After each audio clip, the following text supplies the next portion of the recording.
Welcome everybody to the 14th webinar organized by CCUS ERIC in the framework of Accelerate project. The topic of today's webinar is enabling CO2 geological storage in different systems. Before starting, some recommendations. I ask all the participants to keep the microphone and camera off during the duration of the webinar. And a question session will be at the end of the two presentations. You can ask questions using the question panel you have on the GoToWebinar window, or use the chat. And also please indicate the name of the presenters you would like to address the question. And and I remind you that the recording of the webinar will be available on the CCUS YouTube channel. So let's start with a brief introduction of CCUS ERIC. CCUS ERIC is the European carbon dioxide capture and storage lab infrastructure. The consortium consists of 5 member countries, namely Norway, where the coordination office is located, France, Italy, and the Netherlands. 28 research institutions made available more than 100 facilities, both to industrial and research communities. The assets are supported by transnational access or self-funded. These numbers are continuously expanded with new members possibly and facilities. The objective of CCUS is to advance knowledge in the all CCUS value chain, to reduce CO2 emission in the atmosphere according to EU targets, and combat the impact on the environment and human beings.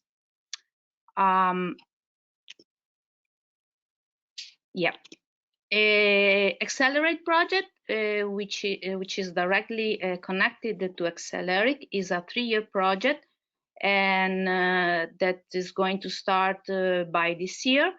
And the aim of the project is to increase the use and long-term sustainable operation of CCUS ERIC, develop assets and services for industry, SME, and research community, and extend CCUS activity towards utilization of CO2, expand the national nodes and membership, and increase the involvement of CCUS in ongoing research industry and CCS projects.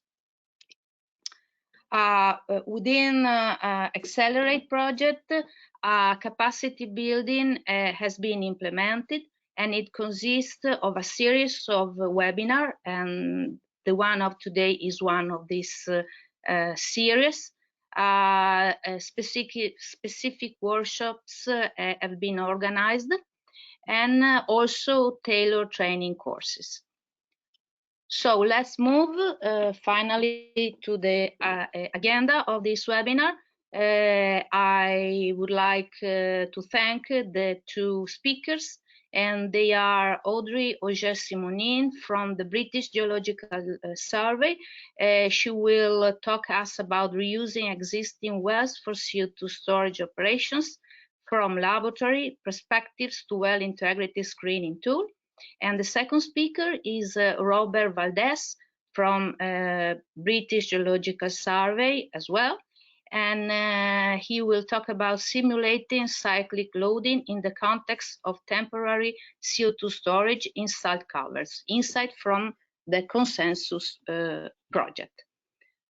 So now I will pass the floor to Audrey. Thanks.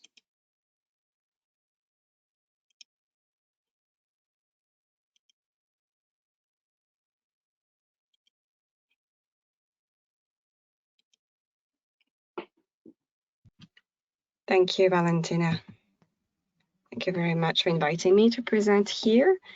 I'm very pleased to present to you this project that has just finished, and so I can give you a full overview of that project. So title is Reusing Existing Well for CO₂ Storage Operation. It was nicknamed as REX CO₂.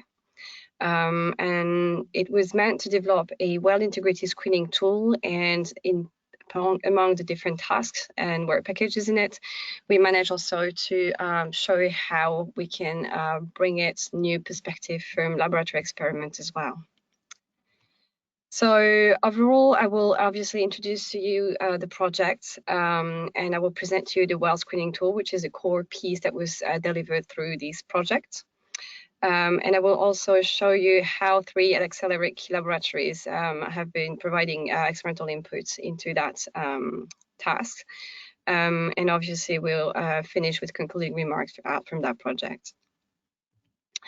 First, a little bit of the background. So we all know well now that the International Panel for Climate Change has identified carbon dioxide removal as key to limit the global warming. So this is not question anymore, it has to happen, and now we're all working to try to see which technique is going to work best for which scenario. And when we look at large volume with rapid and sustained upscaling needed, one thing that people had in mind is what about reusing existing facility? So basically looking at our depleted oil and gas fields that we know have been able to store for millions of years fluids and gas, and try to re-inject the CO₂ there. Obviously, there is a lot of question on the way, and this project was not meant to address them all, but was looking at specifically the infrastructure of injection and retrieval, so all the operational section. But what are the risks, the cost? Is there many difference between onshore and offshore, etc.? So many questions obviously came on people's mind. And also, that's mean that all the wells that have been done, even though they were extremely costly already, they will have to be assessed and checked if they can still be reusable. So it's time consuming and subject to inconsistency and incompleteness. So what we thought was to devise to have a screening methodology that would work well, and we will target offshore depleted reservoir to start with. That's meant we had to build up a knowledge and understanding of all the type of wells that could be available there, and have an idea of what could be, why would we assess them against for. So reusing them without modification, can we try to think about some workover, and then that means some modification and then can be reused. Can some of the well can be reused, but another parts needs to be redone. Going deeper, also plugging some well section, etc. So, and one of the worst is kind of re-enter an abandoned well. So this is obviously very, very delicate if ever to be done. So with this in mind, so what we had is to provide decision makers with mechanisms and information to evaluate that in a kind of fair manner, so everyone could access the same tool. So that's the idea with coming out with a public tool for assessing these assets. And that will also provide a structured and independent methodology. So REX CO₂ was funded by the second call on the Accelerating CCS Technology program of the IRANET co-fund. It was comprising 6 countries, so the Netherlands, who was the project lead, the USA, France, UK, Norway, and Romania. So across this country, we were 22 partners from research and development, different branch organizations, national authorities, and operators. And as I said, so this project just finished. It was running from September 2019 to August 2022. You may find all the results that are publicly available on the website that is shown here. And the well screening tool as well is directly downloadable from the link that is provided just here in the upper corner of this slide. So once you download that tool, this is what you have. You are prompted to go for either well screening or cement integrity prediction. You will be asked to provide several data as input to help identify where you are working. And as you go through your steps, you're asked a series of questions. And this question has been specifically designed to help the final assessment to be tailored to your need and as most representative and informative as possible. Behind that, there is a big decision tree. It was based on all the risks that could be assessed for the primary barrier envelope, but also for the secondary barrier envelope, etc. So you have a succession of questions followed by decisions that have feedback and link to each other. And you end up with here shown as an example for GoldenEye gas condensate field. That was one of the assessed fields within that tool, as a result with the kind of overall traffic light results that explains what is directly doable, like here out of zone injection is showing in green. Then you have the amber color that's showing for structural integrity, well integrity, primary and secondary barriers, and material accountability. That's explained that some moderate remediation is required. And if you had showed us bright orange, reddish, then this would have been this is severe remediation, which is not the case here. Then out of that, then you've got some suggestions that can be provided to you. But it doesn't exactly say from that where to remediate. The decision is not part of that tool. The tool is informative. And so we decided as part of that project that we could help as well as suggesting methods on how to remediate. That's where a succession of laboratories from each partners were involved, had a look at what were the main structures of a borehole, as obviously things are being simplified in the laboratory, but also made sure that we were all very relevant. And this is where a succession of workflow investigated the casing to cement to caprock and reservoir relationship, and also try to see where workover was needed, how this could be best done. So trying to capture also a measurement of potential condition, because one thing that we do not know when it comes to reusing the well is its actual condition. Some methods can be done to probe the actual condition, but it is not mainstream, nor every well is equipped with the right sensors. And so we have first to inform what could be the state of the material after so many years of operation. As we did so, among the laboratories that were collaborating, as I mentioned earlier, there were 3 ECCSEL ERIC laboratories, which are located at the British Geological Survey. And together, they work to have an initial property characterization of all the system geomaterial, excluding the well casing. So they worked with cement, caprock, and reservoir formation material. Then they modify the properties of that of the system to try to simulate what could be the actual condition after X year of usage. And depending on the result obtained there, then further simulates how potentially to remediate by trying a novel methodology, which is to use a natural condition of some microbes to precipitate carbonate minerals and try to see if we could have this as a biosealing treatment for geomaterial, meaning that you would use microbes to plug leakage, basically. And this is what we're going to continue here in this presentation.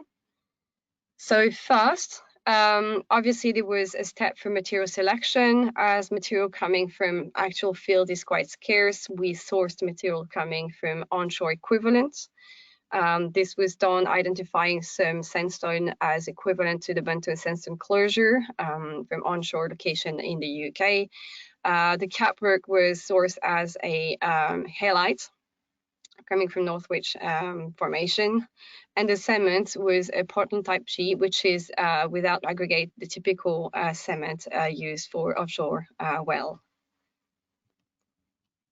These, as mentioned before, were first all tested to produce the reference data. A successive series of triaxial compressive strength tests were performed to assess the failure envelope of the material. So here data are shown for the sandstone. And a fast knowledge was built on the fact that depending on some minerals presence, which is here mica, they could have a significant difference in the strength of the material.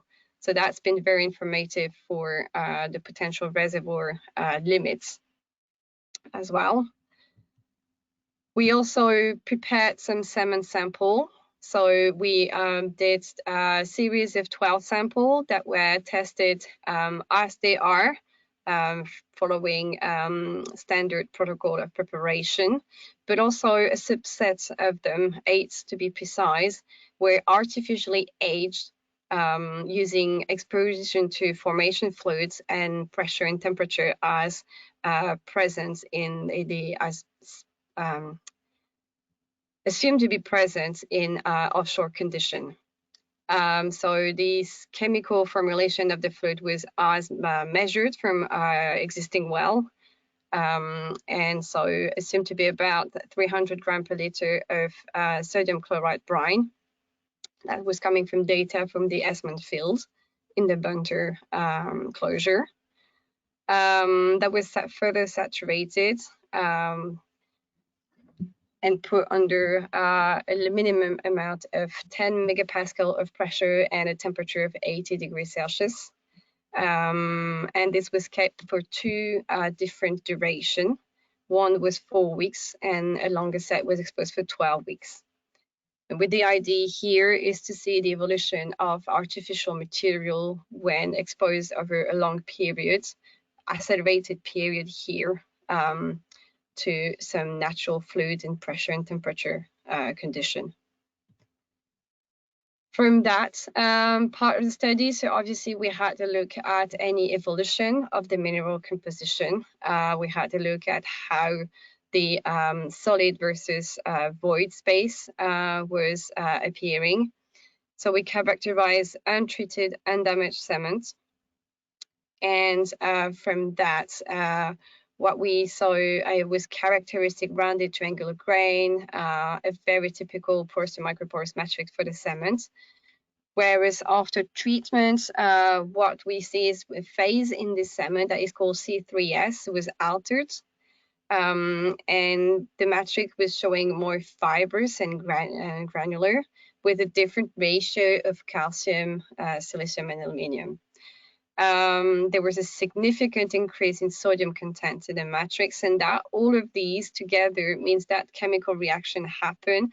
That's some elements migrated within the solid phase of the cement over a period of 4 weeks here, and that was sufficient to modify also the property of the cements, as we will see over the next slides.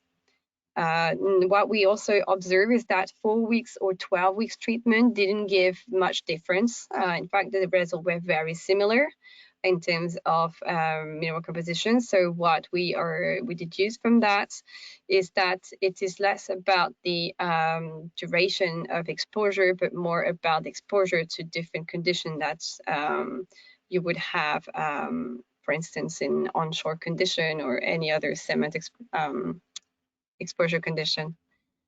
So here what we have is the result, the mechanical results, as the idea was when we're using the well material, you want to know that it's not leaking, and you want to know that it is strong enough to sustain any other stress load. So we characterize the compressive strength of the cement following a very standard protocol, and we compare the untreated material to the treated one. This is shown here by the gray curve for the reference material, the non-treated one, and then 4 weeks is appearing in blue and 12 weeks of treatment is appearing in yellow. And what we see is On the x-axis is what the strain that was measured on the sample, and on the y-axis is the stress that's been applied. And so we look at how and when the sample is failing with how much strain. And we have a marked difference between the non-treated and the treated sample. And we also see that the treated sample looks very similar regardless of the duration of the treatment. And I will not enter into great detail here, but what was important for us to observe is that the behavior of the untreated sample was typical of a cement sample, as expected, but the behavior of the treated sample was very much similar to the one of a low-strength sedimentary rock, meaning that there has been a strong evolution in the structure of this material, artificial material, that started to resemble more a natural material. And this is very important. It has been observed also in another quite recent work by Volpi, who also observed this evolution of another type of cement as well. And this even when applying different depth conditions, simulated depth condition, which are here shown from 1 to 25 megapascal. So this is very interesting because that's informed as well that the cement is not to be treated as it was known to have its property before, but it's more to be treated like the reservoir or the caprock, in fact. Moving on now, this after having characterized the material that was in place for the reservoir and for the cement, attaching the rest of the well system, we thought if we have any leakage there, which is very common, we would need to patch it, we will need to block it if we wanted to reuse the well. And also if we had any fractures or anything like that that could have been developed from any operation and stress load variation, that will be also very interesting to see if we could also precipitate material and strengthen that void. And for that, we decided to apply a method that is called microbial-induced carbonate precipitation, or MICP, which is an ubiquitous phenomenon in nature. It's also been shown as a suitable technological solution for reducing permeability in other geotechnical scenarios that were mostly onshore in unconsolidated or loosely consolidated material, such as tar sand. So here we had several challenges, which was to first identify a population of microbes that could survive in offshore well condition, and also try to see if it could be working in a more tight and non-porous material or poorly porous material. So again, we worked from where we could access material. So we went to sample a microbe in 2 thermal spring near Buxton in Derbyshire, which is a natural hot spring. And the bacterial isolation was conducted at 30 and 50 degrees Celsius, and at also quite relevant pH. If you exclude any chemical reaction with cement, which have been assumed here to happen mostly at the emplacement of the cement creation of the well. So the microorganisms were isolated from the soil that were collected and thermal spring water. And a full methodology for screening has been developed with simplified flow experiments, and from a subset of several population, 2 isolates were found to be responding well to our criteria. And we further decided to focus on the one called Bacillus paralyseniformis. And for that, then we went on to develop a series of experiments where we had created this interface between the reservoir, sandstone, and the cement, and where we were looking at if we can flow this these microbes at the interface of the two material and or through the reservoir material to make sure that we can kind of have a deposit of the carbonate precipitate minerals and increase the strength of the mineral, or at least have an obvious blockage and reduction in the porosity, natural porosity there. And for that, so we had a series, we had several samples. Every time here I'm showing one result for simplification, but several tests were performed every time. And so over a period of several weeks, then we had control and remediated sample tested several times and results compared together. And so what we find is positive interaction and clear remediation possible. However, we also had a struggle as to control where the deposition of the mineral were happening. It proved quite challenging to ensure that no blockage was happening where the flow was arriving on the sample. Then we tested the strength, obviously, as we wanted to check, and this has been a further challenge. I put here to start with, just for comparison, the different results obtained on sandstone and on a non-treated interface sample. And what we saw is that as we apply relevant stress at a simulated well depth, we pretty much reach just under 100 megapascal of maximum stress sustained by those samples. So the presence of cement didn't weaken significantly the condition there. However, when we had injected the microbes, the result pointed to opposite direction as to where we wanted to be. We were looking at being with a stronger material, and we consistently ended up with a weaker material. So this is still something we're trying to fully understand why, but definitely it has to do with the difficult control over where the deposition was happening and a possibility for having too much deposition of carbonate in one part of the sample compared to the other, and ending up with a differential stress distribution inside the sample that favored this weakening.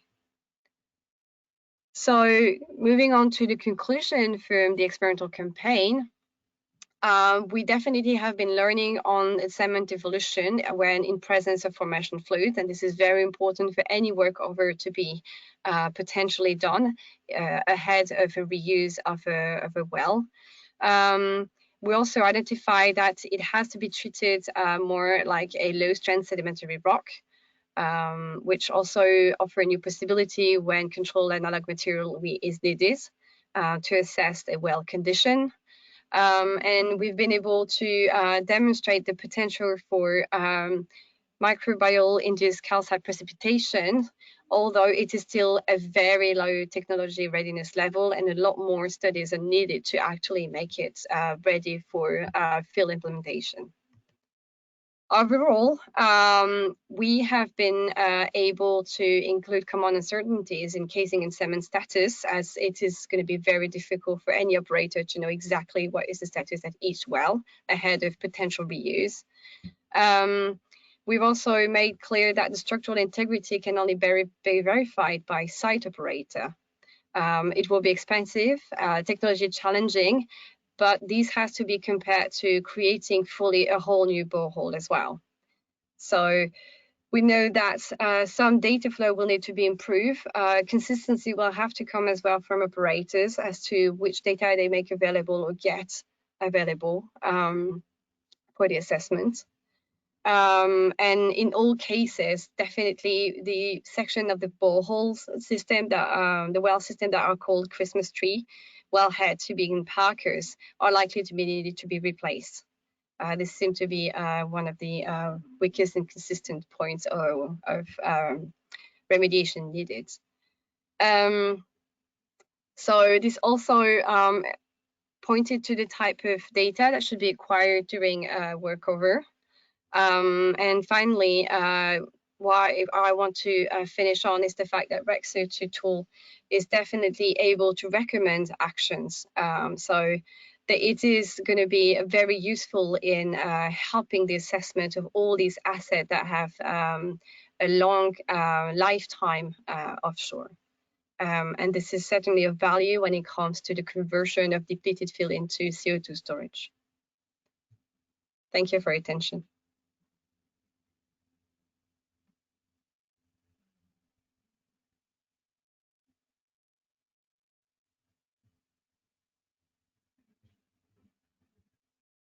Thank you, you're muted. You're muted, Valentina. Thank you, Audrey. I'm just saying, and I leave the floor to Robert. Okay, you are there. So please go on. Okay. Can you see the presentation? Oops. Yes, good. Okay. Okay. Yeah, thanks for inviting us to go over some of the work that we've been doing at the British Geological Survey. I'm actually working in the same group as Audrey. We're both utilizing the Rock Mechanics and Physics Laboratory at the British Geological Survey for various projects. And for this presentation, I'm actually going to show you some results for a temporary CO₂ storage in salt caverns project. So it's a net international project, CCUS project called the ConsenCUS Project. And we're using analog salt that Audrey did show in her presentation. It's the Northwich Halite Formation from the Winsford mine. And this is actually pictures of the mine itself. This top one is one I just got from the internet, while the other ones is when Audrey visited the site a few different times. So you have this the mine shaft where you can go down, then you have the outcrop of the salt, some large chunks of salt that she collected for these various projects, and then just a classic picture of her standing in front of a salt outcrop. So, see if I can go to the next slide.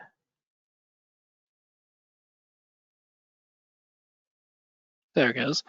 All right, so it's a typical outline for a presentation. I'm going to go into the background and goals of the ConsenCUS project, and it's going to be related to capturing CO₂ and then converting that CO₂ to a more pure form of CO₂ before you actually utilize it and convert that into some sort of formic or formate acid that you can bring to the market.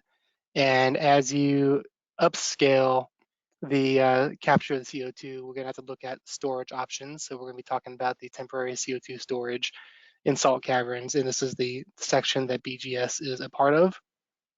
We have two different experimental programs that we designed for ConsenCUS, and they're both kind of related to looking at the feasibility of temporary CO₂ storage. And the first one is looking at how the mechanical response of the salt behaves as you increase injection and production rates. So that's going to be the way we did that in the experiments in the lab is just by increasing the strain rate. So as you increase the injection and then you increase the production rates, you have a higher strain rate, and then we're going to see how that changes the mechanical properties and the strength of the rock. And with the increasing production and injection rates, you're going to have operational pressures that are kind of cycling more frequently and at a quicker rate. So we're going to be looking at cycling within the day, week, or monthly cycles. So we're just going to see how those cycles impact the integrity of the salt. Obviously going to show some results of that and then some ongoing and future work. And I don't like to have blank slides, so I had this image up here. This is actually part of the utilization aspect of ConsenCUS, and you'll be seeing a picture of this later on when I go over the first two parts of ConsenCUS. So ConsenCUS stands for Carbon Neutral Clusters Through Electricity-Based Innovations in Capture, Utilization, and Storage. We have 19 industrial and academic partners from 7 countries that's spanning across Europe, North America, as well as China. You have the affiliations down here, BGS, DTU, Heriot-Watt, Calgary, that's in Canada, and then a few Chinese collaborators, and they have everything in between here. And they're all doing work that's part of some aspect of ConsenCUS, either capture, utilization, or storage. The overall goal is to try to develop these mobile capture and conversion units. And these units are going to be deployed in various regions that we've identified in Europe, and we're calling these regions net zero carbon clusters. So we're going to bring these units to heavy CO2 emitting industries, such as magnesium refinery, a cement refinery, or a oil and gas refinery. And you're going to have these next to the industries. Ideally, these industries are going to be close to or in proximity to some natural geologic storage sites like salt or saline aquifers. The end users for the utilization aspect are going to be close by ideally too, and then there's also going to be a community aspect where they can come visit these sites and learn about CCUS and just have a communal aspect to that. So this is going to be a little more wordy. I labeled it as technical goals, but it's basically these broken into 3 goals here, and the first goal is going to be part of capturing. So they're going to capture the CO2 using alkaline absorption. And before I go into this, I just want to say I'm not a chemist or an engineer, so when it goes into the weeds of how this works chemically or how they created and designed and built the mobile units, I would like to point you just to the website up here so you can get more in-depth information, or we can put you in contact with someone who's part of this section of ConsenCUS. But anyway, we capture it based on alkaline absorption, and then we're going to convert that captured CO2 into a more pure form CO2 stream, and then we're going to convert that into formate or formic acid. And as you upscale these mobile units, you're going to need temporary storage, because if you're capturing all this and you're not actually utilizing it or ready to utilize it yet, then you need to store it somewhere. So the third aspect is looking at cyclic loading of CO2 in salt caverns and aquifers. And like I said, we're going to be deploying it to a few different regions. It's going to be Denmark, which is the cement industrial site, Romania, which is the oil refining site, and next year I think it's going to the magnesium site in Greece. So this is going to be the first 2 goals of ConsenCUS. This is a schematic of the mobile unit here, and on the right is going to be images of the units. So we start out with this tower where you can capture the CO2, and it's developed by DTU, and it has a capture efficiency of 90%, greater than 90%. So we captured that again based on alkaline absorption. And after we capture that, we move on to the regeneration section, which is led by Wetsis, and this is just a second part of the mobile unit here. This is what the inside of that unit looks like, and this is a schematic of what's actually happening inside the unit. So they use a technology that's called a bipolar membrane-based electrodialysis, I believe it's called. And the way it works is you have these bipolar membranes and these cation exchange membranes stacked within this electrochemical cell. And with that cell, you have some sort of aqueous solution that is potassium hydroxide. And as you put a current inside the cell, you're going to cause the separation of the water molecules, and that's going to cause a pH imbalance in this system. And that's going to promote the desorption of CO2, so you can get a more pure form of CO2 coming out of that. So that's kind of how this works. And oh yeah, and then also they kind of regenerate the aqueous solution, so you can have a feedback effect, and you just keep going with this cycle. But that is how the regeneration aspect works. Then the final component is this third unit where it's headed by Cobalt Energy, and they're converting the regenerated CO2 into formate or formic acid, and then you can bring that to the market. And this is just the other side of that image that I showed you earlier. It's just what the inner workings of this component looks like. So now I'm just gonna kind of hang out in this third section here, because this is really what BGS has been working towards. And what we have here is just a map of Europe. We have these 2 regions that we labeled as the net zero carbon clusters that we identified. And we have a little schematic here just showing you that we're talking about temporary storage in these net zero carbon clusters. Then you have a flow chart down here of just the whole process: deploy the units, to Denmark, Romania, Greece, capture the CO2, then either store it or regenerate it. And then if you decided to store it first and you have to regenerate it, then go to conversion and then you go to the market. So that's kind of what we're working with right here. And you have Denmark cement facility up there, the Romanian petroleum facility down here with the red, and then the yellow is going to be the Greece magnesium facility. Now that these mobile units, you can obviously move them around, but to try to store the captured CO2, the storage sites are not mobile. So we have to identify some geologic features or structures where you can use to store the CO2 that's close to these regions. So we ended up looking at aquifers and salt in this case, which we can talk about salt. So you have these purple sections here. It's just showing you the major salt structures in Europe, and then you have blue being the bedded salt deposits that are in basins of various ages. And you can see in the northwestern section, it's pretty well covered in this carbon cluster with all these structures. But over here on the southeast, it's a little more sparse, but if we could take advantage of any existing infrastructure, then we can get that CO2 to these regions and start storing it. And this is kind of what BGS has been looking at, is the feasibility of storing the CO2 in these structures. So I'm going to go on to the actual experimental programs now. So we have a MTS triaxial apparatus at the British Geological Survey. Down here on the bottom left, you have the schematic of the system. You have the rock sample, the salt sample in the center. It's equipped with some internal gauges. You have this axial, these two gauges here are the axial displacement gauges, so you can measure the changes in length, so you can get the axial strain. You have this radial chain here that gives you the changes in circumference, so you can back out the radial strain. You can bring this whole chamber down, fill it with confining fluid, and then you can bring that fluid to some in situ stress. In our case, we're going to bring it to the overburden pressure. And then we're going to use this piston to either load it at different rates or cycle the stresses on the sample. So the first of these programs is going to be looking at depth dependence as well as strain rate dependence on salt strength.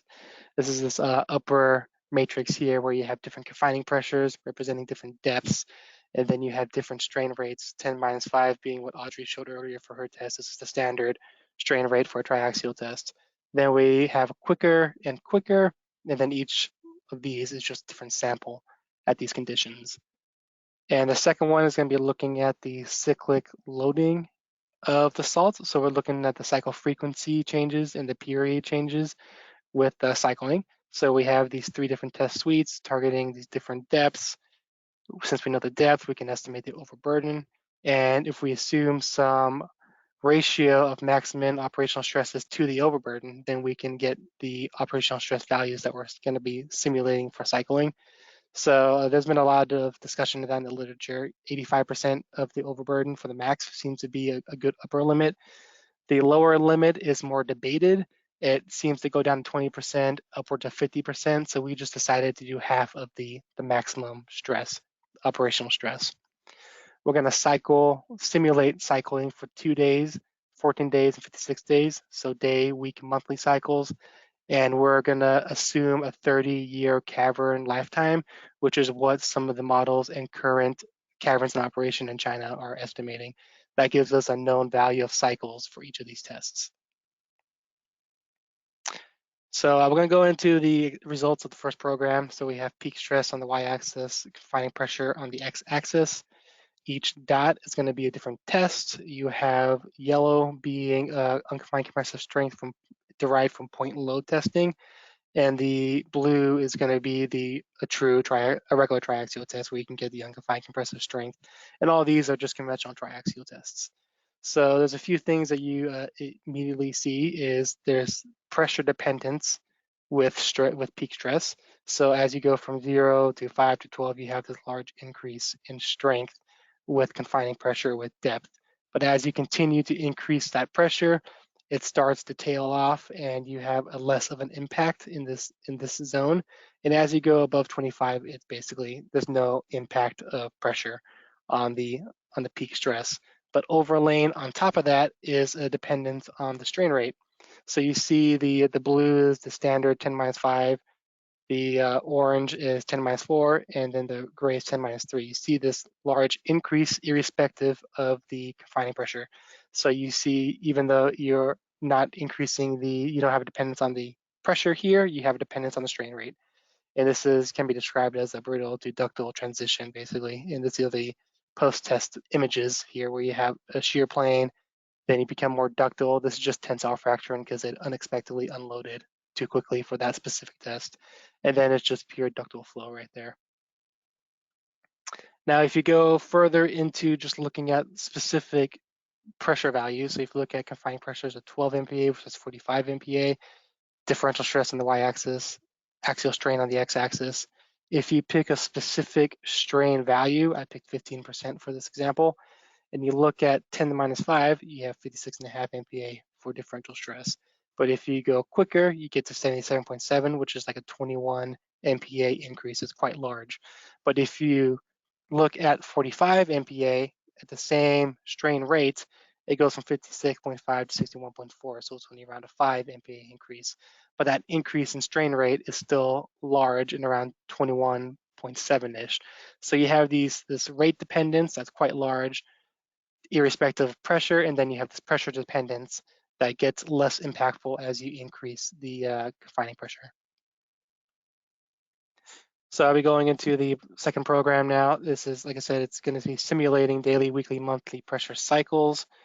We have a cavern lifetime that we're simulating for 30 years. These are the depth ranges, and we're targeting min-max operational pressures of 42.5% as the min, 85% of the overburden as the maximum, using the Northwich halite samples that Audrey collected. Down here is the same plot, it's the same table you saw before. And then this table is just test suite A, because each test suite has 3 samples. So we're setting a duration of 7 days. We're having the confining pressure equal the overburden, and we are actually cycling the differential stresses in the test. So the differential stresses are just the difference between the overburden and the max and min operational stresses. That is what we're cycling. And since we have a known cycle number, because we're assuming 30 years as the salt cavern lifetime, and we know the differential stress range, we can get a loading rate and then a cycle period. And this is kind of the matrix that we set up. And up here is a schematic just showing you an example of a test. And I was a little lazy. It's not saw-cut. We're actually doing sine waves, but I just made saw-cut to make the plot easier. Pressure on the y-axis, time on the x-axis in hours, but this is a full 7 days. We're gonna have the orange be the confining pressure, differential stress, which is what we're cycling in the test, is red. What we're simulating is blue, the maximum operational pressures, and then the total axial stress up here is the black. So we're just bringing it up hydrostatically to the overburden, keeping that constant, and then we're just gonna cycle differential stress for 7 days. Here's some of the results from this program. The first one is the day cycle.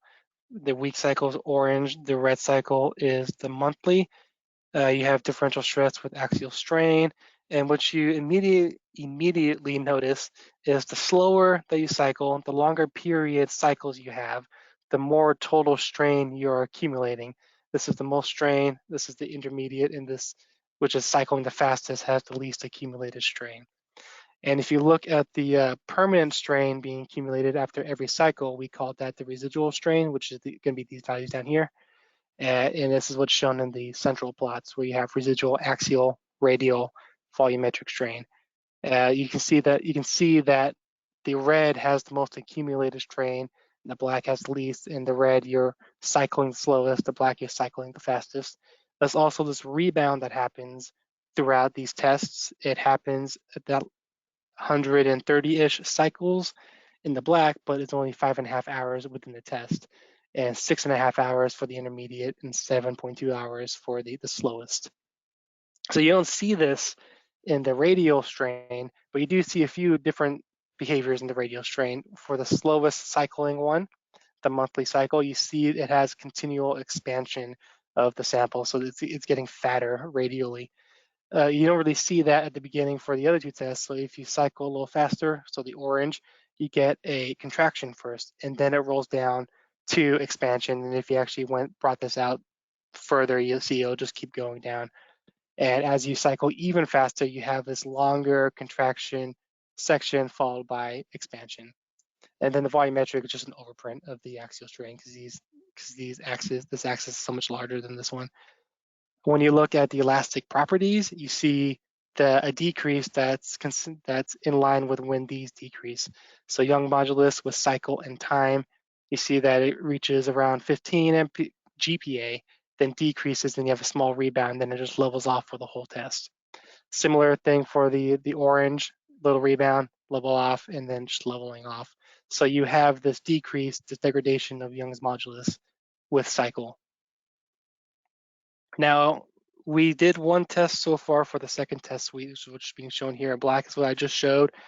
And gray is going to be test suite B, 1400 meters depth simulating, which means you have higher overburden, confining pressure, and larger operational stresses because you're keeping those ratios constant, 85%, 42.5%, and you're keeping the same cycle time simulating and cycle number.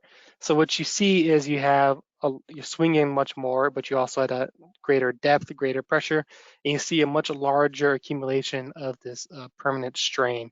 And the rebound that you see with the axial strain is also shifted in time from 133 cycles to 425 cycles, which is about 5.4 hours to 13.5 hours, where you see the degradation of the Young's modulus. So you still see the same behavior, it's just shifted in time. Now, what does that actually mean, though? Like, why is this happening? There's been a few studies that's looked at the microstructure and also observed the degradation in Young's modulus with cycle.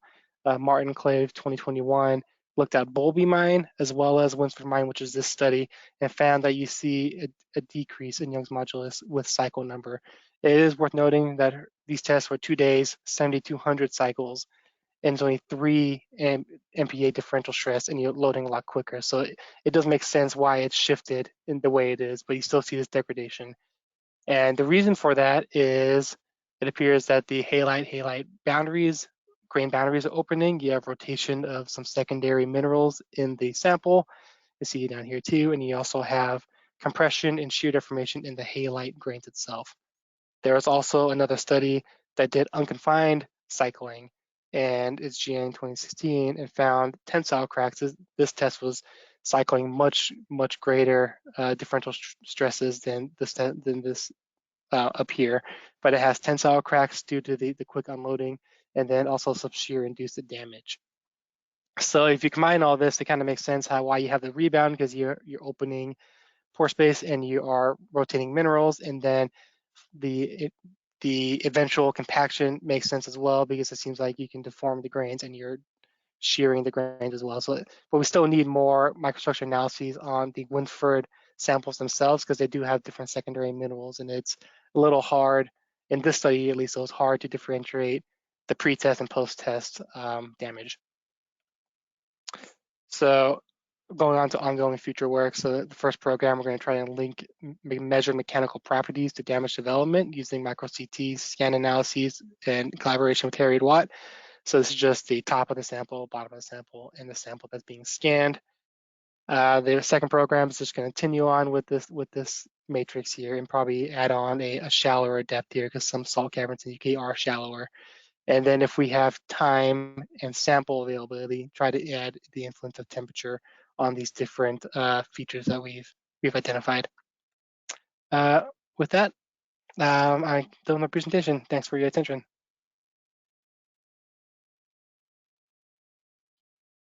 Thank you.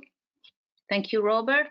And I ask Audrey to switch on the camera, and I ask the attendees to write if there are any questions for the speakers. Please use the panel. In the meantime, I have some questions first for Audrey, and I would like to know the wells you have selected are non-operative wells, so they are closed. In which state are they? You are talking about the wells shown for the case study as the GoldenEye tested. Yes.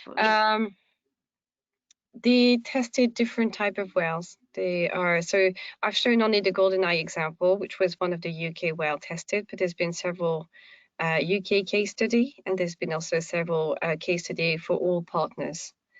So they tested a variety of wells, in fact, injection wells, monitoring wells, abandoned wells. Though abandoned, I believe, was made on a really small amount of data, as it was less monitored and characterized.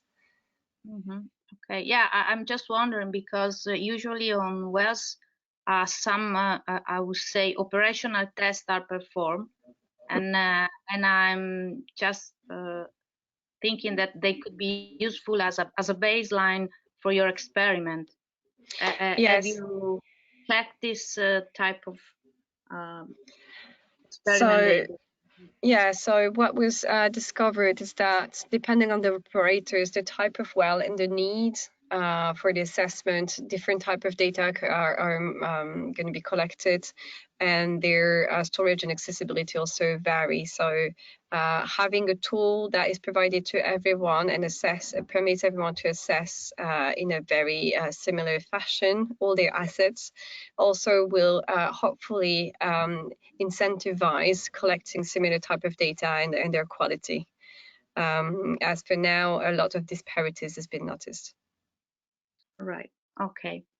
And is they accessible in a way? I mean, if there is an idea to reuse a well, does the operator that drilled the well made available the well to perform new experiments?